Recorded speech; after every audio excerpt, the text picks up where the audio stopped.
Yo novatos, thanks again for tuning in to yet another video. We have here a Trask external air breather kit. I've been looking at installing this on my lowrider S because I do have the Trask Assault air breather.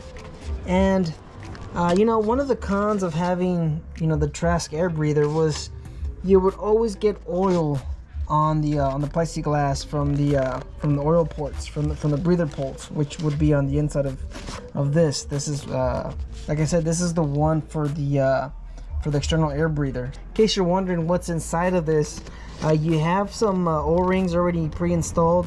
You can see in here. I don't know if you guys can see it in the camera. You also have some O-rings on the actual venting. I don't see any instructions.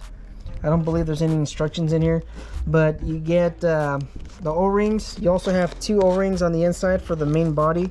You guys can see them right in there. You also get a sticker, a little decal, two O-rings. I believe you only need one. I'm not sure why there is two, but maybe like a replacement for down the road, I guess, maybe. And you get this thick tubing.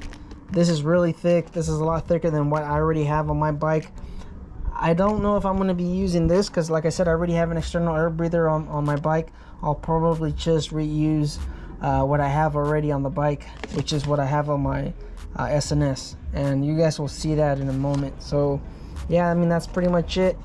I also have the Trask transmission vent. I'll be doing that in a separate video. So let's go ahead and throw that, throw this on the bike so you guys can see how it's installed.